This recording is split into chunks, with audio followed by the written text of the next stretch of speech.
Hey there, I'm Mr. Terry. The allergies have got me again, but it is not going to bring me down because this is a History Teacher Reacts video. All right, headed back to our friend, the Fat Electrician. He's got this one titled, Most Comical Invasion Ever, How America Captured Guam Without Landing a Single Shot. I can tell we're in for a good one. Original video link is down below. Please support him. A special thanks to our current Patreon pledgers, as well as our YouTube channel members. Thank you for your support. All right, let's get started. All right, so Guam becomes an American territory after the Spanish-American War at the turn of the 20th century. Japan's going to take it over. It's going to have to be taken back, and that was the story of really the war in the Pacific, but how did it happen? I'm excited to hilariously learn. Most of my videos are done on stories that I think would make great movies, and this one's really no different, except this one should be a Mel Brooks-style comedy. Today we're talking about the Mel Brooks fans out here. Nonchalant invasion of all time when America acquired Guam, or when America acquired Guam the first time. Our story takes place in 1898 during the Spanish-American War. Now, most people thought we'd be going World War II because that's so much his style. War. So, real quick, oversimplified version of what's going on. America is basically the new kid on the block trying to establish itself as a world power, and the Spanish Empire has been struggling for a long time. And for the 3 years leading up to this, the Spanish colony of Cuba has been leading a revolution trying to kick out the Spanish. And America has been backing this revolution pretty much from the start for a couple of reasons. One, America at this point in time just doesn't like European colonial powers being anywhere near them whatsoever. And two, Monroe Doctrine. If they can beat up on the Spanish and make them kind of forfeit their empire, hopefully it'll create a power vacuum and America can fill that, thus becoming a world power. Okay, this is called Monroe Doctrine. The United States foreign policy was basically the U.S. is going to focus their economic efforts and their branch of imperialism, their brand of imperialism, in the Western Hemisphere. And they basically told Europeans, stay out of there. And this is a perfect example because it's 1898 and much of the European nations have basically left their colonies or have lost their colonies in the West. Spain still hold on to that. Cuba and that whole region, Puerto Rico, around the Caribbean there, a lot of economic interests there. Now, this does not necessarily include, though, the Philippines, Guam, other things you might know that come out of the Spanish-American War, because those are on the other side of the planet. But, you know, those are going to be, I guess, added bonuses to this thing. But, again, we're focused on Guam, but that is why we got a conflict here. The United States would love to get a piece of the Caribbean here. Because of that, America starts sending warships over to Cuba to protect American interests, aka they were probably giving a bunch of guns and ammo to the Cuban revolutionaries to fight off the Spanish. Then on February because you better believe, and this happened to the Philippines or the Filipinos as well, the United States is going to tell these people you're going to be liberated from your Spanish overseers, but the difference ends up being now they're just going to get ruled by the Americans. So, yeah. In 1898, a U.S. warship, the USS Maine, blows up inside the harbor in Havana, killing 268 American sailors the Maine on Spain. And sinking to the ocean floor. Now, as we all know, this is like the biggest cardinal sin on the planet, fucking with America's boats. The problem is, we don't know who fucked with the boat, necessarily. So, the U.S. government and the U.S. media get together and they're like, well, if we don't actually know who did it, we're just going to blame it on whoever is most convenient for us, that being the Spanish, because we want to go to war with them. So that's what they do. Now, anyone getting the vibes coming out about other instances that are like this? Most famous one is the Maddox, the ship called the Maddox that ends up being a precursor to the United States getting more involved in Vietnam. Even people like to talk about the Lusitania. The Lusitania going in there in World War I shouldn't have been there. Germans warned them not to go, but it's coming from the United States over to Britain, and you know, that thing gets sunk too. So kind of sounds like they wanted to go to war. Not necessarily so much with the World War I and Lusitania one, but man, with Maddox and Vietnam, and then with the Maine, because the thing that happened with both of those is it gets marketed, I guess you would say, that these were attacks by the foreign nation, right? Vietnam or the Spanish. And before really the evidence is even out, and in both of those cases, we end up finding that is not what happened in both of those scenarios there, that there was not unprovoked attacks. So, yeah, but both are going to be basically the justification for entering a war that it seems like the Americans were already geared up to do. U.S. media pushes it out to the American people that the USS Maine was sunk by the Spanish. The American people are now pissed off, and now America declares war on Spain. Now, to be completely fair, the sinking of the USS Maine is still controversial to this day. It has been investigated and studied and theorized to death at this point. I think the Spanish government, the American government did investigations right after it happened. The American government then did another investigation like 10 years later. Then they did another investigation in the 1970s, and then National Geographic's done an investigation, and it all comes down to nobody actually knows what happened, but there's two going theories. Theory number one, and the one that I believe in the most, is that it was an internal explosion, meaning that it was more than likely an accident, and the American government just took advantage of the accident as an excuse to enter the war. So why do I believe that? Well, it's Occam's razor. The simplest answer is probably the correct answer. The USS Maine is a coal-burning ship. Coal is combustible, and it emits methane, which is a flammable gas, and it's also full of black powder to be able to shoot the guns, and it's parked inside of a port of a country that is world-renowned for its cigars, okay? It's probably one big accident, and the crew fucked up, blew it up. So they were smoking, they were literally smoking Cubans out in, like, you know, where the coal and the engine is, and they're just like, yeah, and then someone drops it, it blows up there.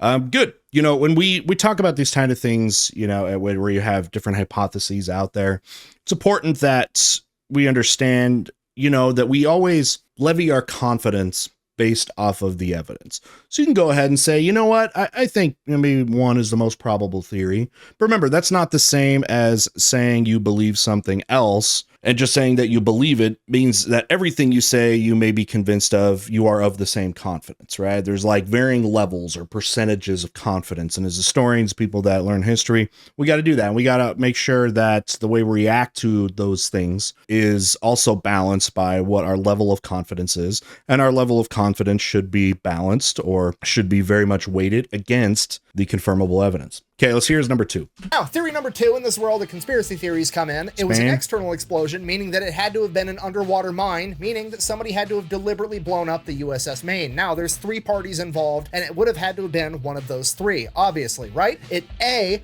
was Spain blowing up an American ship for supporting the Cuban Revolution. It B, was the Cubans knowing that America would assume that it was Spain so that America would join in and help them in the revolution. Or C, it was America blowing up its own ship in a false flag operation to have an excuse to enter the Spanish-American War.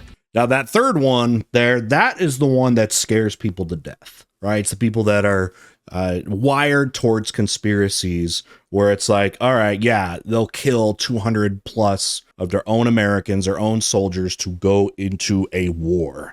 But it's also like, my thing too is I don't think you need something nearly as much as that to be able to get involved in military conflicts. I don't think that you have to go that far to be that necessary. Now, some of those are just, you know, just hypotheticals. Like, yeah, would Cuba like to have the Americans, you know, join up in the war? Well, sure. But that is also, though, very scary because what if it comes out that the Cubans were the ones that attacked? You're going to have the exact opposite effect, right? And all of a sudden, maybe the Spanish and the Americans ally with each other. So that kind of seems difficult for me because of the risk reward factor. That would be way too risky. I think there's a lot of other better ways if you are Cuba or Cubans, if you do want American help, there's a lot of other ways to do that because at this time, it's all about economic imperialism for the Americans. They want money. And if you can make that the goal, you're probably going to have the Americans jump in on that. So of the things he said there, I think an accidental explosion there, like number one, I'm probably on his side. But again, I'm not fully confident. I don't know. How can we know? But it does have the least amount of variables with it.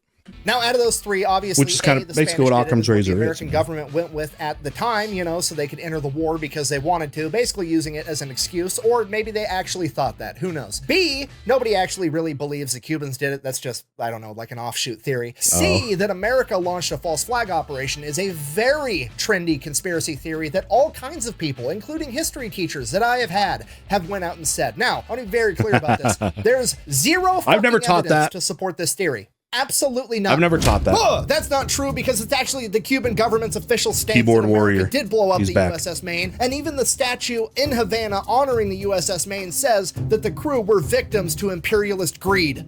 Yeah, and the Cuban government has no evidence to back that up, meaning that it's just an opinion. And guess what? I don't give a flying fuck about the opinion of the communist government of Cuba, and neither should anybody else, because when you have over 1 million people... Now, here's the thing about that, though. You know, post hoc, the Cubans, are not going to like the Americans because of the repeated coups and the support of the Batista dictatorship of the 1950s that end up bringing in the Cuban Revolution. And then also, the repeated assassination attempts and coups to try to take over Cuba afterwards. You know, there's not going to be a lot of praising of the Americans that way, because you're also talking about different regimes that are separated by 60 years, which is literally another generation. So your country by any means necessary, and I mean any means necessary. They're making their own boats. There's people that are hang gliding all the way to Florida. When you have people willing to do that to get away from your government policies, maybe, he's doing his rant. Maybe you have bad ideas. I mean, literally hundreds of thousands of people have left in a singular year to go to Florida. Okay, Florida has more Cuban refugees than Wyoming has people. You're so stupid. If you would open a book once in a while, maybe you would know that Cuba is a communist utopia. They have free healthcare and a 99% literacy rate. Oh, so you're telling me all those the are smart, strong healthy ones. people Strong that arguments. were in Cuba look in the wake of the crippling, definitely the crippling sanctions that surround Cuba have, gone through that. He's bringing up the hot talking points around and said, yeah, fuck this, I'm moving to Florida. Maybe they were on to something. By the way, we like this stuff because obviously he's got a thesis here. He's got like an agenda there, but hey, he's bringing up the counter arguments. That's the next level of argumentation that you do to make your argument stronger is you bring up your argument. Okay. We teach our AP kids this. You bring up your argument, you bring up the counter arguments, and then you explain why your argument is better than those counter arguments, right? It brings that up so that it shows that you are more versed in the documents and you're more versed in the story, and thereby can have a more probably respectable thesis. Okay, look, all I'm saying is I've never once heard of a Cuban refugee making it all the way to America and then getting told by some communist college student with skittle-colored hair, oh, hey, but you know how to read and there's free healthcare over there. And they're like, oh, fuck, you're right, I should go back. That's never happened. If you're leaving, leaving, you're definitely not going to be in that. You have a problem with the regime. You've got on the bad side of the regime. So yeah, that scenario would never happen. I mean, it's true. But doesn't do that great is because America has an embargo on them. An embargo just means that America doesn't trade with you, okay? America's one nation, Cuba's one nation. There's 195 of them on the planet. Try doing business with one of the other 193. But okay, look, all I'm saying is it's really hard to claim to be the superior way to run the world when you can't get along without the capitalism there, okay? Right now, it's the geopolitical equivalent of a 20-year-old kid still living at home that's mad at mom and dad for making him get a job, and now he can't pursue his dream of being a Twitch streamer. Okay, because historically speaking, that's the only way that communism works, is when capitalists are funding it. And if you don't believe me, we can look at all the communist nations. At some point here, I think we're going to get to the invasion of Guam at some point. We are pushing 7 minutes here. There's not been a word of Guam, and we've completely passed the we've completely passed the Spanish-American War. It's been over for like 60 years at the start of the Cuban Revolution, or start of the finish of it, and now we're in 2024. So we took a hard to the side there of something that is now not connected at all to the Spanish-American War. Okay, there's 5 of them. We got North Korea, Cuba, Laos, Vietnam, and China. The only 2 that you can see from outer space at night are Vietnam and China, and I'm sure it's just a coincidence that they're also the only ones that have a McDonald's and a KFC on every fucking block. Okay, I'm calm. China loves KFC. What was this video about? A lot of people don't know that. It's huge. That escalated quickly. Wait, is that a Brandon Herrera picture? What was this video about? Okay, he's got that. Yep, Brandon Herrera. Brandon Herrera is #1 in San Antonio.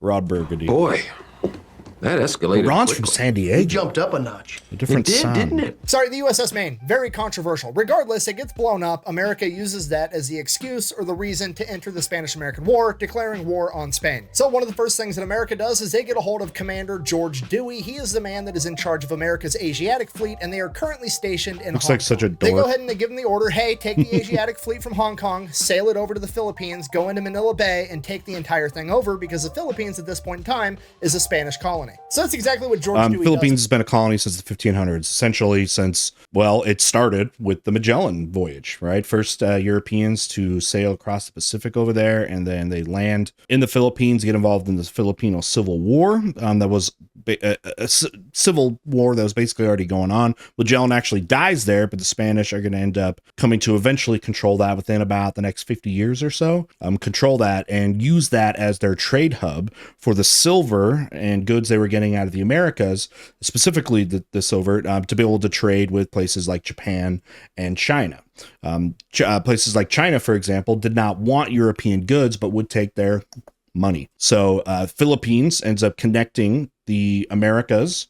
You send your stuff, you get on your treasure ships. If you can get past all the pirates, that's where pirates are coming from, trying to loot those Spanish treasure ships, coming across. They go to the Philippines in Manila, unload their goods there, and from there they can go to India. They can go again to Japan until they lock down their country against the Spanish and Portuguese.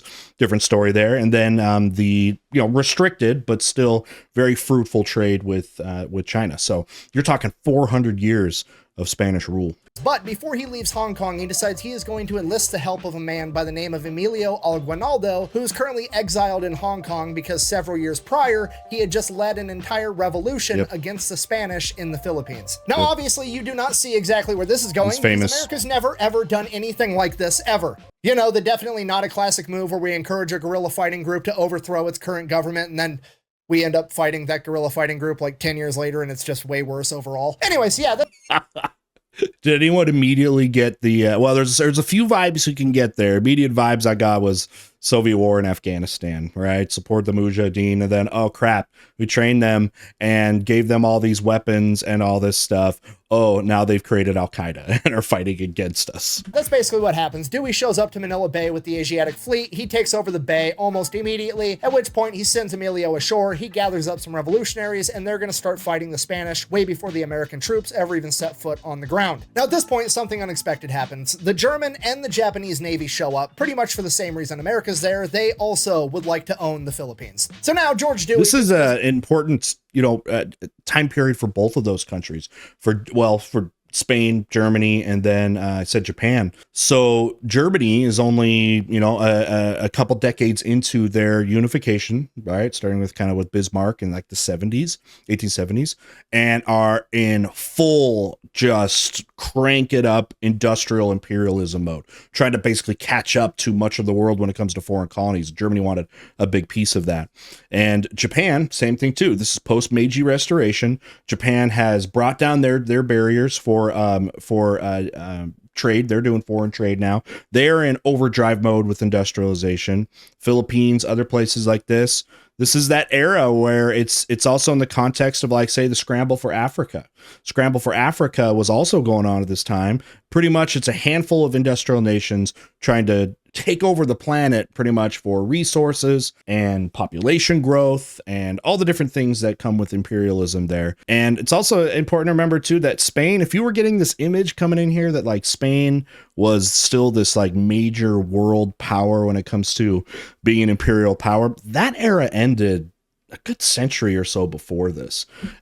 They had in the 1800s, by the time the 1900s are coming around, Spain is not what it once was. It was a total shadow of what it once was.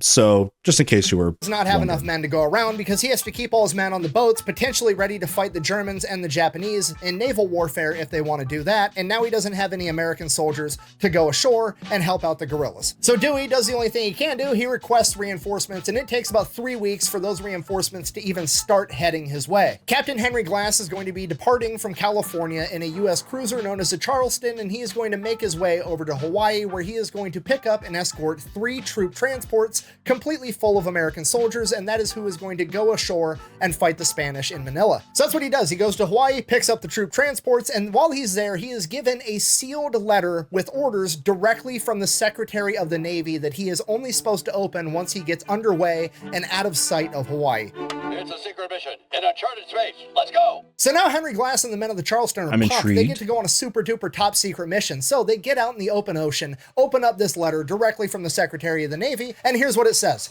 I'm not going to read all that. I'm just going to go ahead and summarize it for you. It essentially says, hey, on your way to Manila, make a quick pit stop in Guam and take it over real quick. It should only take you a day or two. Chop, chop, hurry the fuck up. So now the crew's super pumped. I mean, Guam is a little bit further north too, because so many of those islands, like say like Hawaii and even the Philippines, are going to be kind of further out of the way. So it's basically just of strategic importance. Guam is tiny. But this is the era of refueling stations, right? You got to have these coal stations. Those ships, their ranges are going to be very limited with that. And you got to be, those things got to be able to stop. I mean, they're also very unsafe. You know, one reason why the Maine may have exploded is that stuff happened all the time back then. Okay, those kind of coal engines like that, they were super dangerous. That's why submarines didn't get really that good until much later either, too. Those things will just explode from all the older technology and fuel sources. To speed run an entire invasion and take over of another country while they're on their way to go invade and take over another country. It's like putting bacon bits on bacon. These guys love it. So the crew starts getting ready. They go and they dig through all the maps and books on the ship, trying to find out anything and everything they can about Guam. And according to the latest intel, granted, it's a couple years old, but damn it, it's the newest intel we've gotten. We've got to go off of it. There's going to be a Spanish warship there and a couple of forts guarding Guam. It is going to be a fierce fight, and we need to get ready for it. So they start training. They start taking barrels, empty crates, anything they can spare, and throwing it overboard. And once it drifts a couple 100 yards away, they open fire on it with the guns for target practice. And this goes on the entire time. And then finally, June 20th, 1898, they arrive at Guam. It is early in the morning. They're going to attack at first light. 6 a.m. is when they are going to sail in and launch their assault. So it's early morning, it's foggy, the whole crew's on edge, they're ready for combat at any moment, and they're just coming up on Guam, and finally through the fog, they can make out a ship. It's got to be the Spanish warship, right? It's guarding Guam, and they get closer and closer, and right as they're about to open fire on this ship, it's a Japanese merchant vessel. Japanese merchant vessel, probably. Okay, that's weird, but I mean, what are you going to do? Just keep advancing, I guess, now, to be honest, if the Spanish had to prioritize their resources and their assets at this time in this conflict with the United States, Guam is way down there. Be much more interested in the Philippines or Cuba or Puerto Rico or something like that. That ship and those forts got to be in there somewhere. So they keep advancing through the fog, and they keep advancing, and they keep advancing. And finally, they start to see the silhouette of one of the forts off in the distance through the fog. But the problem is the fort is built directly onto a cliff face, and it's so high that the guns on the ship aren't going to be able to actually fire at it. Well, now we've got a fucking problem because the sun is fully out, and this fog is getting thinner and thinner by the second. So we're going to have to haul ass and try to get out of range of this fort as soon as possible. So that's what they do. They haul ass through this fog, trying to get out of range of this fort, and they do it. They don't get fired on a single time. They made it through. Hooray. So now it's like broad daylight out, and they roll up on this second fort. And this fort, they're going to be able to hit with the guns. It's finally go time. We get to show off our expert marksmanship. So they roll up, and they just start bombarding this fort with fire. They shoot at this fort like 13 times, missed every single time, and they got zero return fire from the fort. The entire crew is just completely confused. There? What the fuck is going on? Yeah. I come here for a shootout, right? You don't be go get out. Go off. A shootout, right, is a fucking shootout. So everybody looks at the captain like, Captain Glass, what are we going to do? And he's like, I don't know. I guess we'll get ready to go ashore and take over Guam on foot. I guess nobody wants to fight us on the water, apparently. So it's a ghost start town. Getting the whaling boats ready. Get your kit on. We're going to go do this. So that's what they do. The whole crew starts getting ready. Maybe they're pulling some scorched earth. They start to notice that there's a bunch of people amassing on the beach that they need to go to. So they're like, oh shit, this is going to go down. We're going to get in a fight on foot on this beach. Fucking, it's go time. So they're getting their guns and their kit ready. You know, the intro scene to every military movie ever right before the big mission is going on at this exact moment. And right then, a little tiny boat full of a bunch of Spanish guys rolls up and boards their ship. And the first thing the Spanish guys say are, hey, sorry, we didn't return the salute. We didn't have any black powder or guns ready to do that. And the Americans are like, what? What are you talking about? And they're like, the The salute you did earlier where you like fired when you passed support, you know, to salute us as a courtesy. And the Americans... The shots were so terrible. They thought they were like, it was them saying hello. The shots were so bad.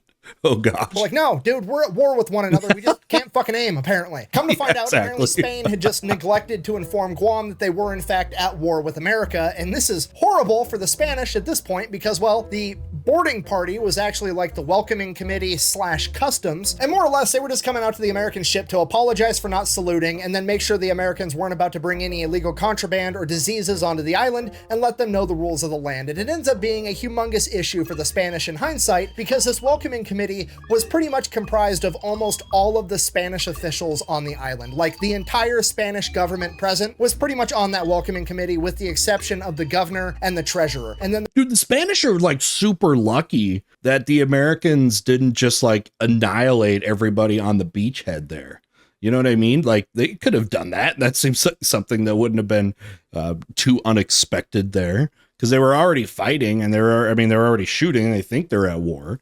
So, wow, that could have gone horrible. And there was like one other dude that wasn't part of the government, but he was the biggest merchant on the island. His name was Francisco Portash, aka Frank. So they have basically just inadvertently turned over the entire government right off the bat. So at this point, Captain Glass is like, well, this is fucking perfect. And he picks like the two lowest ranking guys, writes a letter to the governor and is like, hey, surrender. I've captured all of your government officials and I have more men than you do. Why don't you just go ahead and call it a day? We don't need any violence whatsoever. They go off and they're going to hand deliver that letter to the governor. So while they're going to deliver that letter, the other ones are still talking with Captain Glass and come to find out Frank the merchant is actually an American. He was born in Spain. He migrated to America in Chicago where he became a US citizen. He then met his wife, married her, moved to San Francisco, became an elevator technician, and then for some reason got a wild hair up his ass, moved to Guam, and became the most successful merchant there. And to be honest, he's pretty pumped that America's taken over because he likes America more than he likes Spain. So he is still more than happy to help Captain Glass any way he can. And he's like, hey, here's the deal. Just tell me what you want. Let me go back. Me and the boys will start ferrying out whatever supplies you need, and we'll just sell it to you right here. You won't even have to go ashore. So Captain Glass is like, perfect. He lets Frank take one of his boats back. He gets his men, and they just start shuttling back and forth boatloads and boatloads of supplies for all the Americans to buy. And this is like my favorite part of the story because it's just one of those things that you read and you're like, yep, that's too stupid to not be true. One of the Americans wrote in their journal, and I quote, Francisco's men sold fruit at astonishingly low prices. You could buy 3 bananas, 2 mangoes, and a pineapple for 1 cent. But one of the live monkeys cost 2 whole American dollars. But one of the live monkeys cost 2 whole American dollars. Who's going to be buying monkeys on that? Dude, you know somebody did. Some American dude was like, dude, I can get a monkey for $2. I am getting a monkey. I don't want food. I could have enough food for, oh my gosh, forever. No, I'm getting a monkey. It just goes to show you, war changes, but the men that fight it never do, because that's the most grunt shit I've ever heard in my entire life. Okay, now cut back to the 2 dudes delivering the letter of surrender to the governor. We'll call them Bob and Tom. Okay, Bob and Tom make it ashore. They start walking over to the governor's palace. They get about halfway Robert and there, Thomas. And they notice that there's like 20 dudes pushing 6 brass cannons from the governor's house down the side of the road. And Bob and Tom look at each other, and they look at these guys, and they're like, holy shit, are we actually going to try to fight the Americans? And the guys pushing the cannons are like, what? No, we're just bringing these over from the governor's palace so we could return the salute to the Americans. And Bob and Tom are like, nobody gave Don't worry about it. Just put the cannons back. Yeah, come on.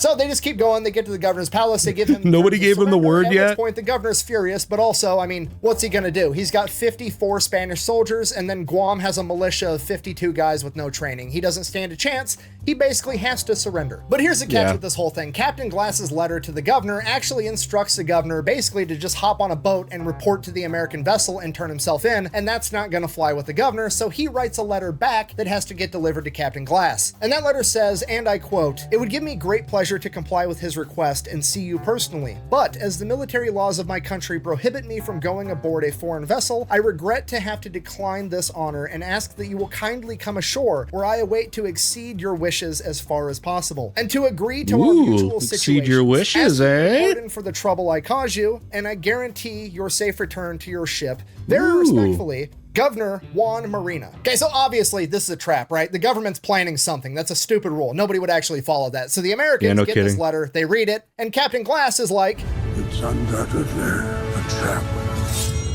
Okay, Okay, so now the Americans fill up one whaling boat with Captain Glass and a bunch of soldiers, and then another whaling boat just completely full of soldiers. Captain Glass and his boat are going to go ashore, where they're ideally going to accept this surrender, but it's probably a trap. And then that other whaling boat is going to wait right offshore in case they need reinforcements for when shit goes down. But to the American surprise, the governor shows up with his 54 soldiers and then his 52 militia members, and he just straight up surrenders. So they take the governor as a POW, they take all the weapons away from the Spaniards, they take all of them as POWs, then they take all the weapons from the militia, and then they're just kind of like, you guys are from here. Go ahead and go home. We're just going to take the weapons. Get out of here. At this point, the governor is like, oh, hey, by the way, I wasn't able to find my treasurer, Jose Sixto. I have no idea where he is. Do you want me to send a search party to go find him so you can take him as a POW too? This is where if you're one of those soldiers and you know, you have people going to different parts of the world for this war, right? And some horrible fighting. And then you think that's what's going to be, right? You're going to be going sailing across the Pacific. It's going to take forever. And then, yeah, the lead up of it, this thing's going to be like a fortress, right? Again, I'm thinking like a precursor to like an Okinawa, Iwo Jima kind of thing. Then you show up and it's just like nothing.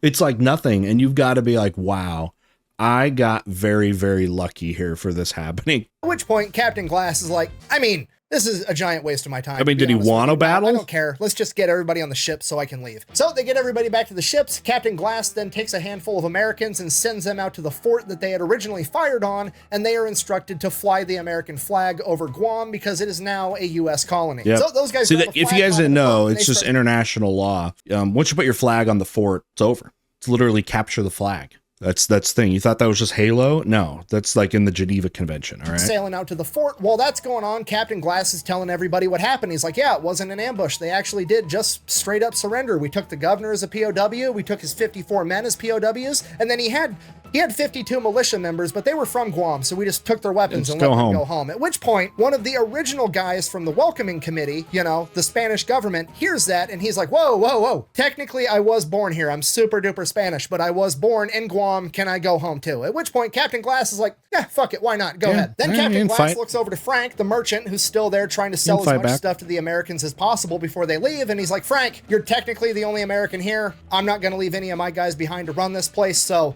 you're in charge, I guess. Now get off my boat and take... See, this is the guy that made out the most is this dealer who's like, he found a way to like take advantage of something that could have been a bloody mess. And then he's just peddling his wares. Like, this dude came out like a bandit.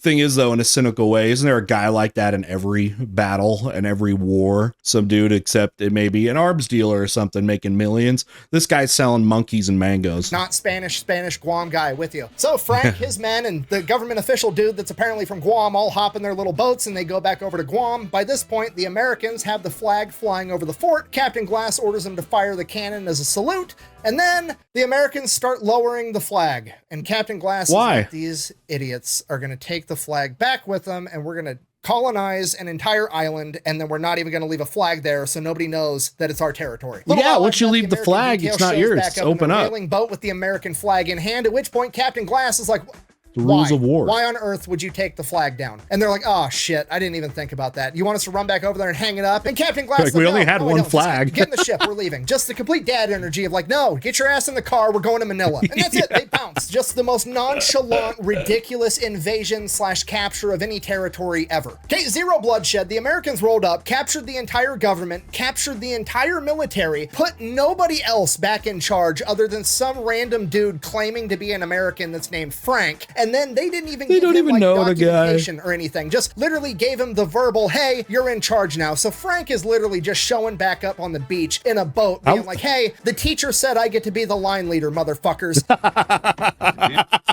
And the total, and then Frank became the worst dictator in Guam history.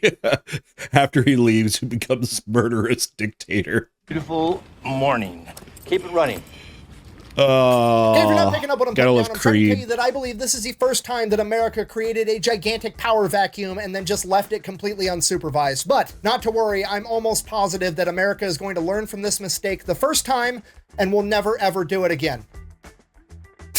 You will be punished for your decadent ways on the first day of Radaman. Family Guy.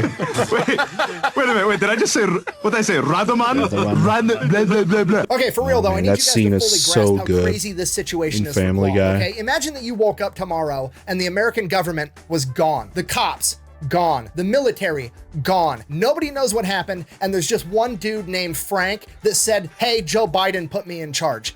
Fucking what? What's your response to that, sir? It's Joe. You know what? No, I'm gonna be optimistic. This is gonna go great. This is a recipe for success. So Captain Glass and the Americans make their way over to Manila. They're gonna reinforce Dewey. They show up, and honestly, they're probably not even really needed as far as overthrowing the Spanish goes, because Emilio went ashore. He started an entire revolution all over. Yeah, that's again, where the real and they have been laying drama siege is. to Manila for weeks at this point. So the Spanish government knows that they're gonna have to surrender. There's no way they can win this now, but they would way rather surrender to America because America is a world power, and they don't want to have to surrender to a local revolution because that would be bad for their colonial empire street cred. Or even worse, rather surrender to the Americans and not Frank. Frank is a jerk. So the Spanish leadership of Manila goes to Admiral Dewey and they're like, hey, hear me out. We want to surrender just to American forces, so we have to get in a battle with just American forces. We're proposing that we have a fake mock battle for funsies. We'll like choreograph it. We won't load our guns. It'll just be for show, and we'll surrender only to American forces and keep our reputation So it looks intact. like And you guys get to take over Manila. win-win, man. The Americans obviously agree because not dying is cool, and that's what they do. They have this enormous mock battle, and nobody has loaded guns, and obviously nobody told the guerrilla fighters because, well, that was the entire point, and then some of them joined in, and their guns definitely were loaded. Oh. And 49 Spanish soldiers ended up getting shot, and then the Spanish started returning fire because they didn't know what was going on, so then 6 Americans got shot and killed. But other than that, the mock battle but it was still kind of sucks. successful, I guess. I thought they just wanted to make it. Okay, so one of the things that I just came to mind when teaching about the Spanish-American War from the American perspective, I was teaching U.S. history. We talk about this thing called yellow journalism. Now, one of the things that was coming into existence at this time was like film. Okay, very early film, and there was all kinds of fake news essentially that they were using, like with video cameras, you know, like doing these executions, or they were totally fake, but they'd have the Spanish line up a bunch of Cubans or Filipinos or whatever, and they would shoot, and it was totally fake. And they used that. It was one of the earliest instances of using that kind of stuff as propaganda, the visual stuff like that ended up happening there. Yeah, I stabbed a man in the heart. I saw that. Brick killed a guy. Yeah, there were horses and a man on Trident. fire. So the Spanish surrendered, America takes over Manila, and the Spanish-American War would be concluded in December of 1898, and that would end with America now having Guam and Puerto Rico as colonies, and then they would also purchase the Philippines from the Spanish for $20 million. And needless to say, Emilio Aguinaldo, the Filipino revolutionary, is fucking furious, you know, by the whole lack of Filipino independence and whatnot. Understandably so, which pretty much immediately leads into the Philippine-American War that started like a month later in February of 1899, and the whole thing is just a timeless American classic. Well, okay, hold on. Gets guerrillas to do the dirty work for them. Guerrillas overthrow government. Now America has to fight the same guerrillas. It's history repeats itself. The difference, though, is the Americans won that. Okay, you're going to see that happening with like the opposite. Okay, happening in, say, Vietnam or like Afghanistan. So yeah, that's the difference. They actually do hold on to the Philippines. But it's interesting, I guess, because also, so the American occupation is going to now begin here in the Philippines. And then the Japanese come in. And the Japanese were brutal. Okay, absolutely brutal. And when you talk to a lot of Filipinos, I want to speak for all Filipinos in Filipino history, when they compare the two eras of like being ruled by the Americans, ruled by the Japanese, they'll take the Americans any day. But of course, I mean, goal number one is actually be independent. Now, if you didn't know, the Philippines does not get their independence until after World War II. Anyways, back to the main focal point of the story, Guam. Last time we heard about it was that retaken was June 21st, again. 1898, when Henry Glass left. Nobody's been there since, okay? An American vessel finally pulls up on January 1st, 1898. Again, Frank is now genocided the island. He's become the worst. The power went straight to his head immediately. He rose up his monkey army, and they have just slaughtered everybody for their resources. And Frank is a one-man tyrant king of the kingdom of Guam, which is now called Fuam. for Frank and Guam. And when the Americans got there, the island was literally on the brink of civil war. Like, they were standing there with guns, Maybe ready it's to happening. open fire on one another when they noticed the American vessel pulling up, and they decided to postpone till tomorrow. So the Yeah, so it's like, you know what that sounds like? It's like two little brothers. They're fighting each other and they hit each other. But then like dad walks in. They're like, okay, we weren't messing around. Like they're going to stop. We weren't doing anything wrong. And then once they go, maybe they'll restart it show up and again. they start trying to figure out what's going on. Both sides of this seemingly about to break out civil war plead their case. And essentially, when Frank showed back up to the beach and said, hey, I'm in charge now, some people didn't really give a fuck. Imagine that. Well, and the one yeah, person that cared obviously. the least was actually the Give him treasurer no that got left authority. behind, which makes sense. He was the last person part of the Spanish government. So in his perspective, he probably should have been in charge. Unfortunately, he was also the only person that had keys to the treasury, and he made the executive decision that he was going to go ahead and give him and all of his buddies an 18-month advance on their salary, basically bankrupting the entire country. So because Jose and all of his buddies predicted had it. all the money, they basically A had all the percentage power of it. and they were essentially in charge, and this went on for a little while, and then eventually Frank and some of the other people there got mad and started a pro-America group, and things started to escalate and escalate and escalate, and eventually war was about to break out. Well, yeah, and you then want the Americans on finally your showed side in back that up. So the conflict. Americans audit the treasury, determine that Jose did in fact steal all of the Dude, money. Frank They- he is a sly businessman. He knows exactly who to align with and how to operate. Dude, this dude, yeah, he's like a Casanova. order him to here. pay it back, and then the American captain appoints a man by the name of Joaquin Perez to be the governor. He picks out his own cabinet, and now Guam actually has a government. At which point the American ship captain basically informs the new Guam government that they are under the authority of the United States Navy. Anything that was Spanish lands is now American lands, and other than that, here's your American flags. We're gonna fucking dip out. And then the Americans left again. They don't hear anything for a couple more months. Then randomly another American ship shows up, but they go to check him out. He's just there to pick up coal. He picks up some coal. He leaves. Couple more months. That's a big pass, reason nothing why. That's exciting. the number one reason you want Guam there. Again, I was telling you earlier about fueling stations. It's a really popular thing and a motive for one of the biggest motives of imperialism in this area or this era was where the world's running on coal. And these empires were still using that. And you had to have placements all around. So whether it's around the coast of Africa or again in the islands around the Pacific, they all of a sudden became very relevant in global politics and global decisions and foreign policy. Happens, and then one day a Spanish military ship shows up, and this is where the pucker factor kicks in because the Americans took all the weapons and the people of Guam can't defend themselves, so basically they're just gonna have to switch flags again. But to their surprise, the Spanish actually didn't want to try to take over Guam again. They were just there to pick up some of their military equipment, and they had permission from a U.S. Army general, at which point could the have just new government of taken Guam it, goes, huh? oh, that's unfortunate because we are directly under the authority of the U.S. Navy. I don't give a fuck about the U.S. Army. Get off my island. And that's it. They kick the Spanish off their island and don't let them take their stuff back. And then finally, in Really? August of 1899, another American ship shows up. The That's captain of that ship- such a long way to go. The other side of the planet, just to go to this little dinky island that you probably could have just taken over with moderate force, but you end up just going back with nothing. What a waste of months. declares himself the military governor of Guam, and from that point forward, Guam is basically administered as if it were a U.S. warship. There is a captain in charge. He has a crew stationed with him there, earning it the nickname the USS Guam, and it would remain functioning in that fashion until 1941, when it was attacked by the Japanese during World War II, and then America would reclaim it in 1944, thus adding yet another reason as to why you do not fuck with America's boats. Thank you for watching. Best way to support the channel is to go buy some merch over at thefatelectrician.com. Quack bang out. All right, so I learned a ton because I knew about Guam becoming a possession of the Americans after the Spanish-American War, but I had no idea what the war in Guam actually looked like.